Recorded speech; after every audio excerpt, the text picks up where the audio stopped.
من الشيطان الرجيم. بسم الله الرحمن الرحيم.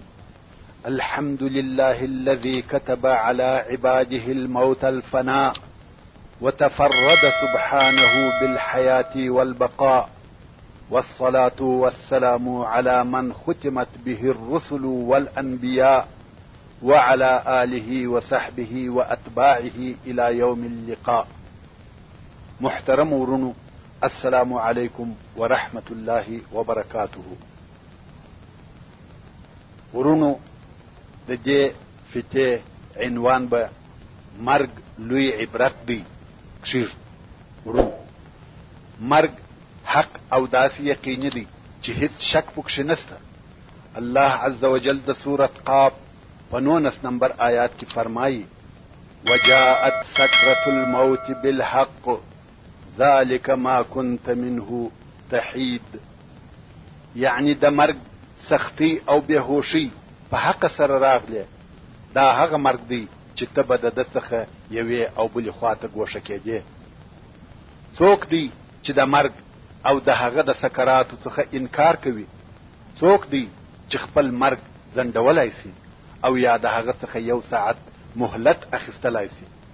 څوک دی چې د قبر او د هغه په نیولو او کښېکښلو کې دلایل وایي؟ الله عز وجل فرمایي: فاذا جاء اجلهم لا يستأخرون ساعة ولا يستقدمون. یعنی کم وخت چې د دوی اجل راسي، نه به یو ساعت ورسته کیږي او نه به د مخه کیږي. نو ای انسانه، ژر ده چې په خاورو کې به پټ کړه سې، ولې تکبر کوې؟ ژر ده چې چنجان به دې وخوري، ولې سرکشي کوې؟ ته پوهېږې چې مرګ ناببر راځي، نو ولې غفلت کوې؟ غافله یې توبه نه کاږې.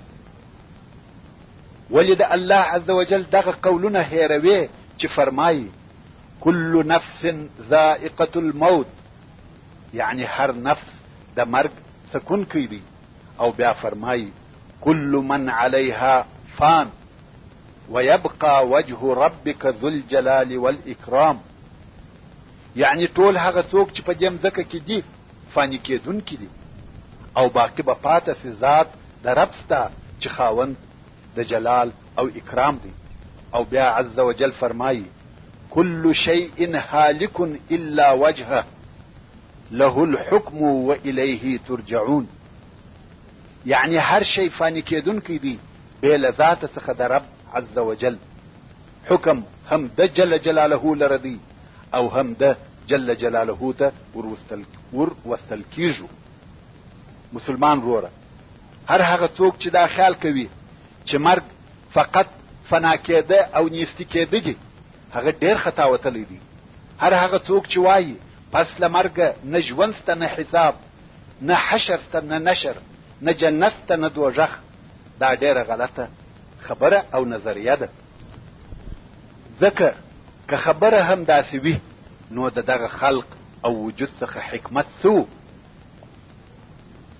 د هغو خلقو په قول د دغه ټوله کون او مخلوقاتو خلقت او وجود بې حکمته سو.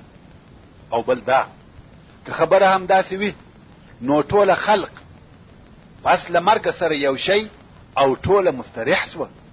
نو کافر او مسلمان سره یو سوه، قاتل او مقتول یو شی سوه، ظالم او مظلوم یو سوه، گناهکار او فرمان بردار سره یو سوه، زانی او عابد سره یو سوه، فاجر او پرهیزګار سره یو سوه. چې دا قول د ملحدانو او کمونستانو دی.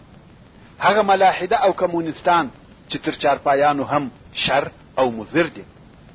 دا خبره بې له هغه چا څخه چې د شرم او حیا لباس یې کښلی وي بل څوک نه کوي. او د دغه خبرې ویونکي پر خپلو ځانو د حماقت، سفاهت او جنون شاهدي ادا کوي. الله عز وجل د سورة التغابن په 9 نمبر آیات کې فرمایي: زعم الذين كفروا ان لن يبعثوا. یعنی هغه کسان چې کافران سوي دي، دوی دا ګمان او دا دعوه کوي چې بیا نه راژوندي کیږو.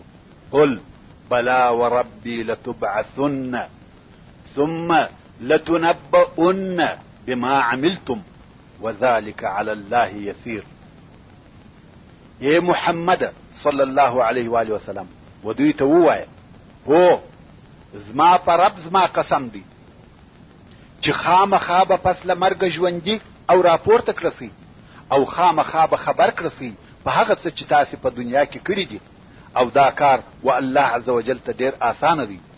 او بیا هم حق سبحانه وتعالی په سورت یاسین کې فرمایي وضرب لنا مثلا ونسي خلقه قال من يحيي العظام وهي رميم. دغه ملاحده کفارو ډېر زاړه او شډېدلي هډوکي ورسول الله صلی الله علیه و آله وسلم ته راوړه او هغه یې په ارغوي کې سره وموشل. هغه داسې سوه لکه خاوري یا ایرې. نو یې رسول الله صلی الله علیه و آله وسلم ته وویل څوک دغه وراسته او شډېدلي هډوکي را ژوندي کوي؟ الله عز وجل په دغه آیات شریف کې دغه حالت بیانوي او فرمایي وضرب لنا مثلا ونسي خلقه قال من يحيي العظام وهي رميم. موږ ته په زاړه هډوکي سره مثال ووایه او خپل پیدایښت یې هیر کړی دی. دی وایي څوک دغه هډوکي را ژوندي کوي؟ حال دا چې دا زاړه او شډېدلي هډوکي دي. نو الله عز وجل فرمایي قل يحييها الذي انشأها اول مره وهو بكل خلق عليم. ورته ووایه دغه وراسته او شډېدلي هډوکي به هغه قادر مطلق الله بیا را ژوندي کړي کوم چې اول وار یې د هیڅ څخه پیدا کړي دي. او دغه الله پر هر قسم پیدا کولو عالم او قادر دی. هغه ذات چې اول وار و دغه هډوکو ته روح ورکولای سي هغه ته دوهم وار و دغه هډوکو ته روح ورکول څه مشکل او سخت کار نه دی. یو مسلمان شاعر وایي ولو أنا إذا متنا تركنا لكان الموت غاية كل حي.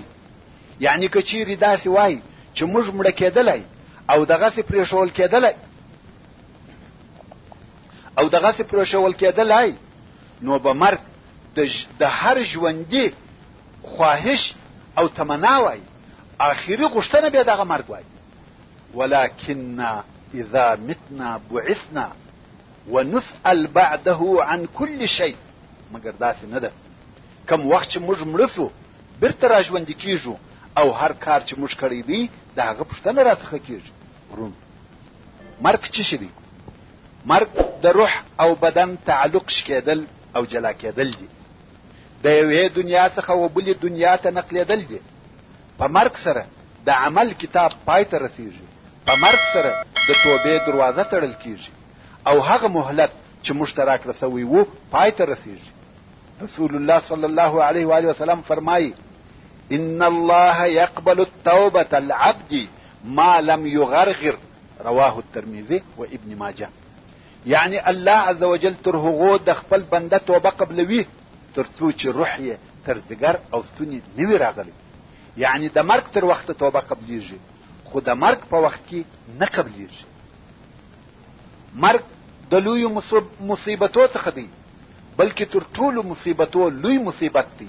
حتی الله عز وجل مرګ مصیبت بللی دی. لکه څرنګه چې د سورة المائده په 106 نمبر آیات کې فرمایي فاصابتكم مصیبة الموت. یعنی د مرګ مصیبت در ورسیږي. اوس نو که یو فرمان بردار زاهد او عابد بنده ته مرګ راسي نو دی پښیمانه وي چې ولې مې د خیر کارونه نور هم ډیر نه کول. او که یو بنده ګناهکاره وي او مرګ ورته راسي نو پر خپلو ګناهو پښیمانه وي او دا یې خواهش او آرزو وي چې بیرته دنیا ته تللی وای او یا په دنیا کې پاته سوی وای چې الله عز وجل ته توبه وکاږم عمل صالح او ښه کارونه وکم. مگر هیهات هیهات دا خبره ډیره لري او غیر ممکنه ده. الله عز وجل د سورة فصلت په 23 نمبر آیات کې فرمایي وَإِن يَسْتَعْتِبُوا فَمَا هُمْ مِنَ الْمُعْتَبِينَ.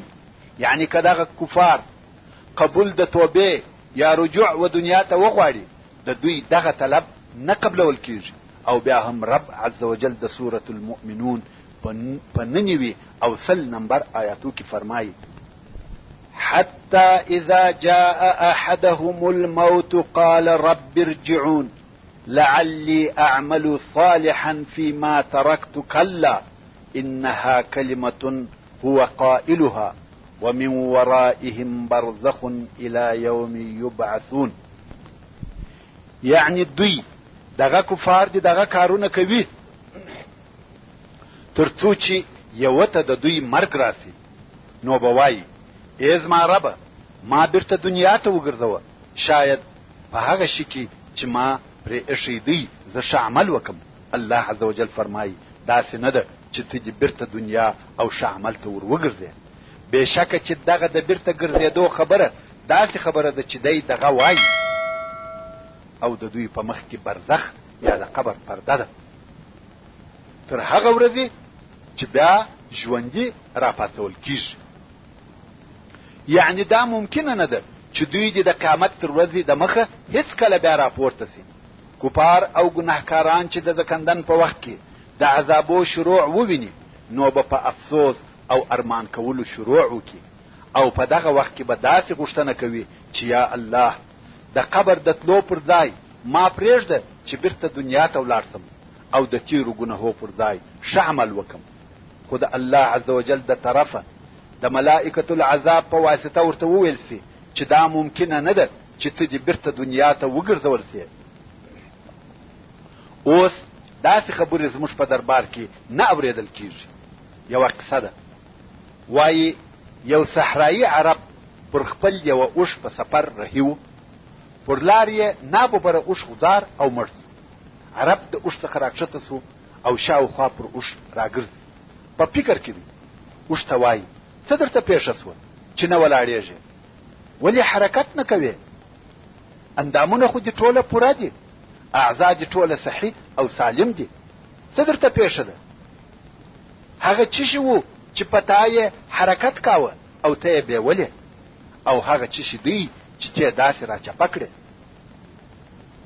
هغه څه شي دی چې ته یې د حرکت څخه منع کړې؟ بیا یې اوښ پرېښاوه او دی په تعجب کې ځینې رهي سو. په دغه حالت کې فکر کاوه ورونو زموږ او ستاسې هم دغه حال دی. اندامونه به مو پوره وي خو موږ به حرکت نسو کولای. کور او کهول به مو موجود وي، اهل او اولادونه به راباندې راټول وي خو زموږ سره به کومک نسی کولای. ډاکټر او دوا به راته حاضر وي خو موږ ته به فایده نسی رسولای.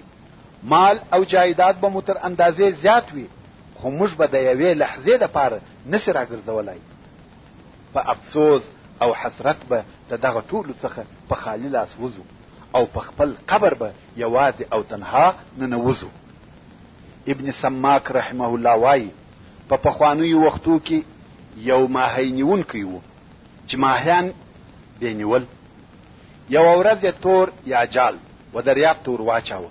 که ګوري په جال کې د انسان جمجمه یا په پښتو د انسان د سر کوپړه یا ککرۍ راپورته سوه. صیاد یا ماهیګر و دغه ککرۍ ته کتل او په ژړا ژړا یې ورته ویل که عزتمن وې د خپل عزت په خاطر نه پرېښول سوې، یعنی مړ کړه سوې.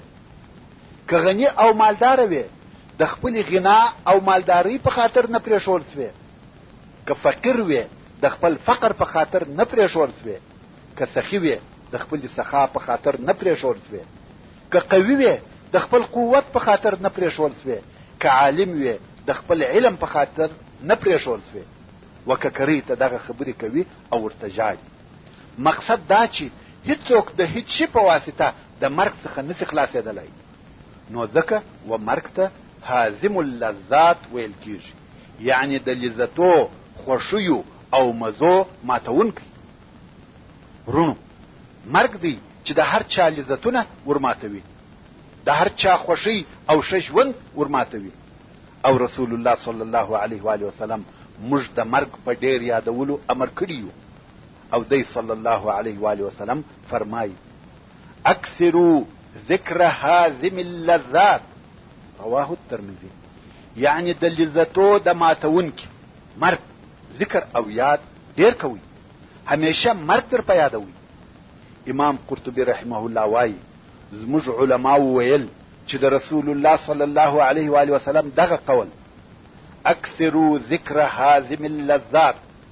دا یو مختصره خبره ده، خو دغه خبره په وعظ او نصیحت کې ډیره بلیغه او جامعه ده، ځکه هر هغه څوک چې په حق سره مرګ ور په یاد کې دغه موجود او حاضر لذتونه پرترخه کیږي او په پاته ژوند کې هم په عیش او عشرت پسې نه ګرځي، او هغه چې د لذتو په امید او طلب کې وو د هغو څخه هم ځان لرې کوي، مګر هغه بده نفسونه او غافله زړونه د واعظانو و اوږدو او پرلپسې نصیحتو ته او پیولو الفاظو ته ضرورت لري. خو که نفسونه ویښ او زړونه بیداره وي نو د رسول الله صلی الله علیه و آله وسلم په دغه قول کې چې فرمایي اکثروا ذکر هاضم اللذات، او د الله عز وجل په هغه قول کې چې فرمایي كل نفس ذائقة الموت، هر نفس د مرګ څکونکی دی، دونه معناوي پرتې دي چې د اورېدونکي د پاره بس او کافي دي، او د ویونکي یا لیدونکي پوره فکر په مشغوله کیږي. یو شاعر وایي اذكر الموت تجد راحة في ادكار الموت تقصير الامل، یعنی مرګ در په یاد کا په راحت بسې، ځکه د مرګ په یادولو کې امیدونه کوتاه کیږي. ورونو، د یو انسان چې دنیوي غوښتنې هر څونه لږ او خواهشات یې هر څونه کوتاه وي هغونه په راحت وي، نو د کم انسان چې مرګ په یاد وي غوښتنې او خواهشات یې هم خامخا لږ او کوتاه وي. ورونو، دا یوه پوښتنه ده چې وایي هوښیار څوک دی؟ د حضرت عبدالله ابن عمر رضی الله تعالی عنه څخه روایت دی، وایي زه د رسول الله صلی الله علیه و آله وسلم په مجلس کې وم چې د انصارو څخه یو نفر ولاړ سو او ویل یا رسول الله، په خلقو کې څوک ډیر هوښیار او د حکمت خاوند دی؟ ورونو، دغه پوښتنه که نن ورځ زموږ او ستاسې څخه وسي قسم قسم جوابونه به واورو او وبیا وایو، خو تاسې د رسول الله صلی الله علیه و آله وسلم وبلیغ او جامع جواب ته غوږ ونیسئ. رسول الله صلی الله علیه و آله وسلم وفرمایل هغه څوک چې مرګ ډیر یادوي او هغه څوک چې د مرګ دپاره یې پوره آمادګي نیولې وي، دغه خلک هوښیاران دي، ځکه دوی د دنیا شرف او د آخرت کرامت یوړي. سبحان الله، دا څونه جامع جواب دی.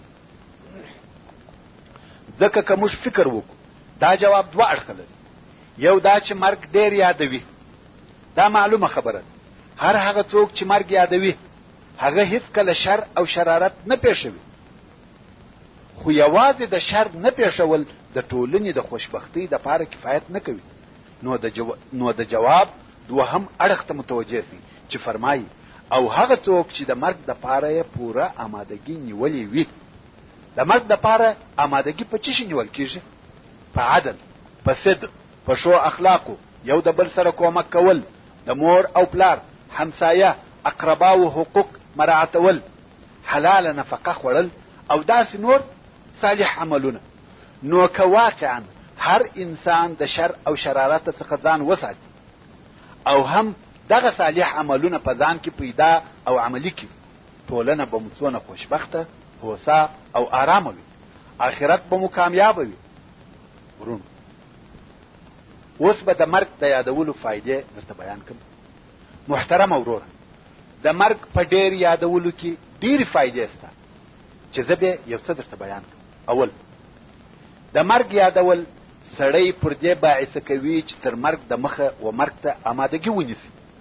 دوهم، د مرګ یادول په دنیا کې د ډیر پاتې کېدو یا ډیر ژوند کولو امید کوتاه کوي، ځکه اوږد امید د غفلت د لویو سببو څخه دی.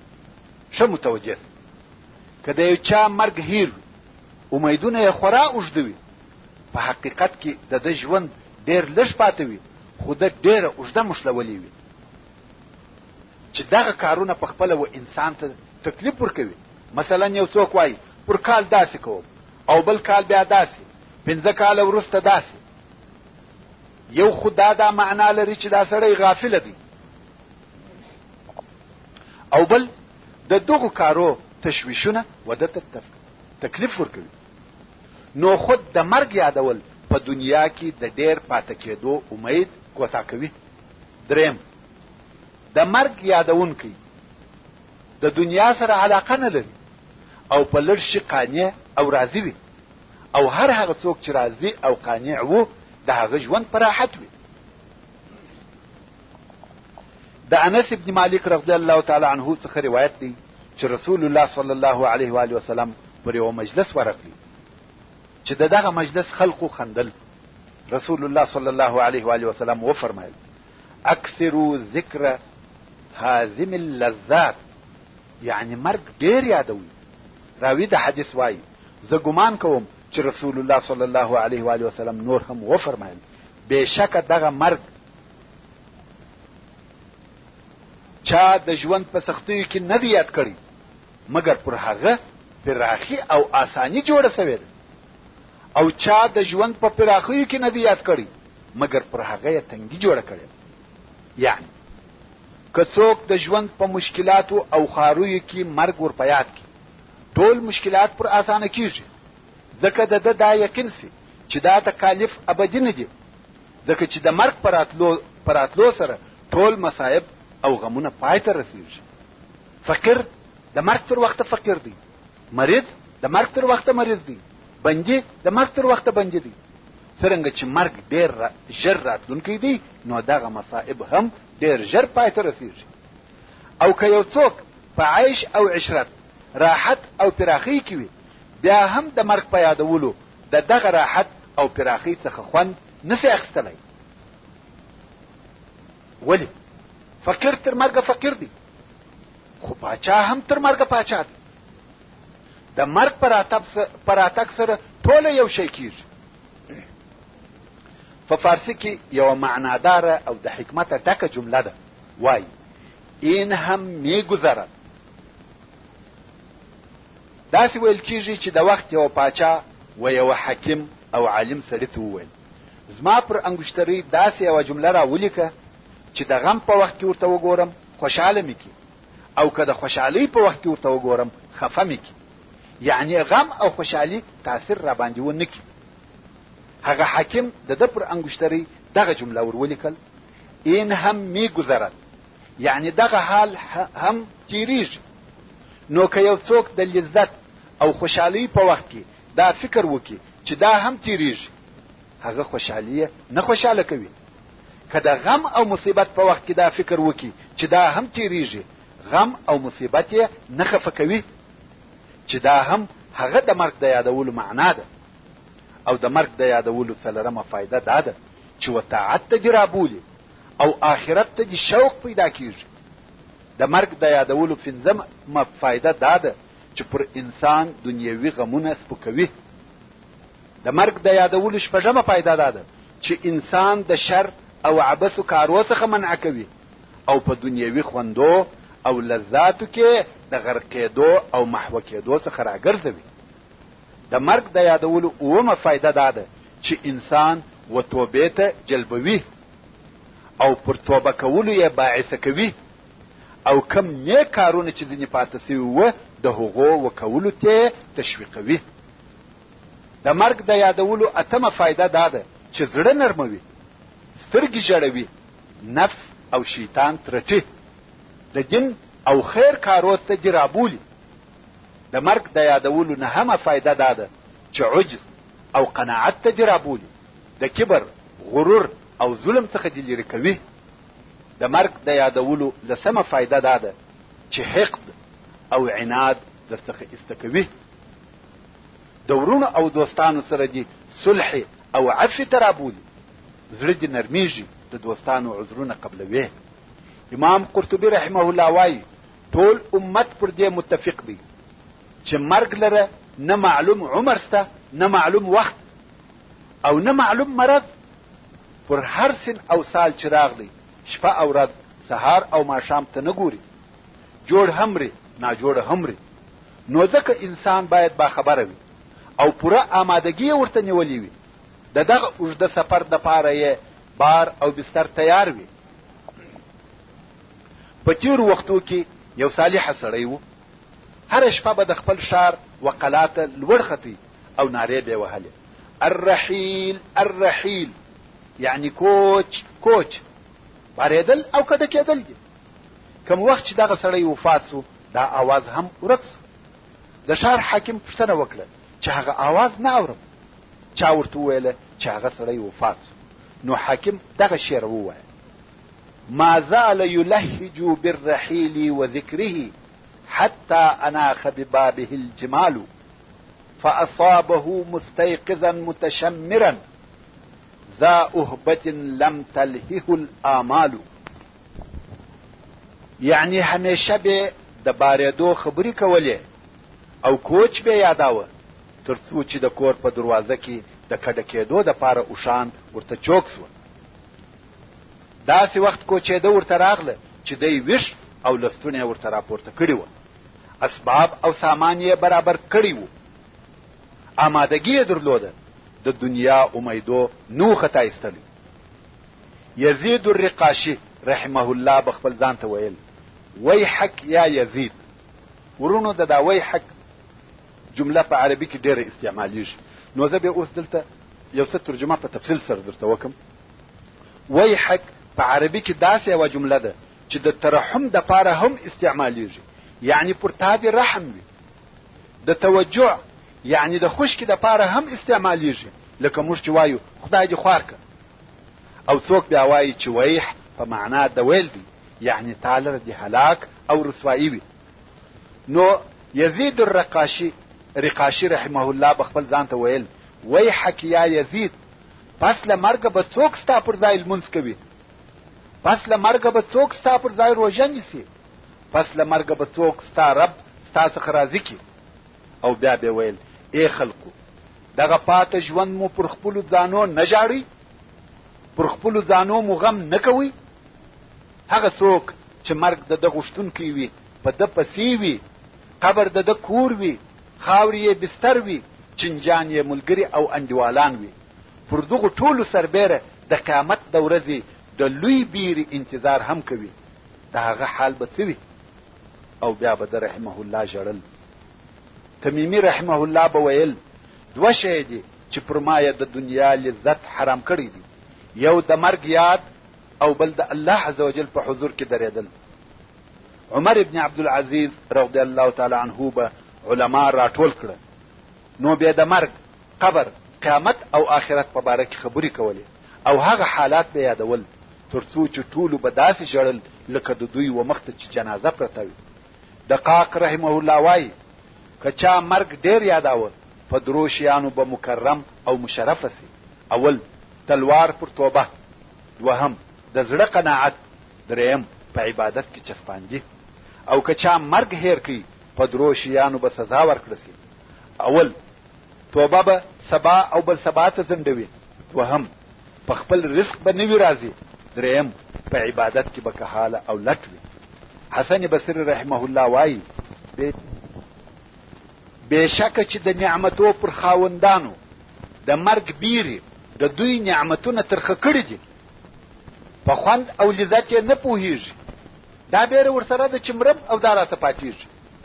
نو هغه ژوند وغواړي چې مرګ پکښې نسته. یو شاعر وایي: اذکر الموت ولا ارهبه ان قلبي لغلیظ كالحجر اطلب الدنيا كأني خالد فيه وورائي موت يقفو بالاثر. یعنی مرګ یادوم خو آمادګي نور ته نیسم. بېشکه چې زما زړه داسې سختي لکه ډبره، دنیا داسې طلبوم لکه زه چې همیشه پکښې ژوندی یم. حال دا چې زما تر شا ګام پر ګام مرګ راپسې دی. ورونو، نن ورځ زموږ ټولو دغه حال دی.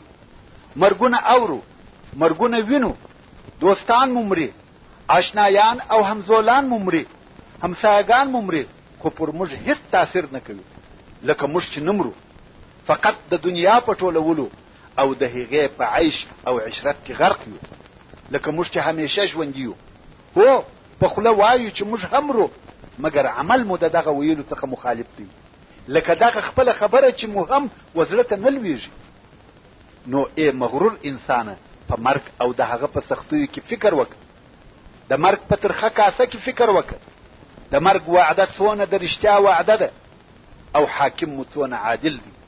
ورونو فقط مرګ دی چې د زړه د زخمی کولو د پاره، د سترګو د ژړولو د پاره، د ډلو او کورنیو د جلا کولو د پاره، د لذتو او خوښیو د ماتولو د پاره، د امیدو د پرې کولو د پاره کافي دی. ای د مال ټولونکې، ای د ښه کور جوړونکې، په والله ستا د مال څخه ستا د پاره لطفا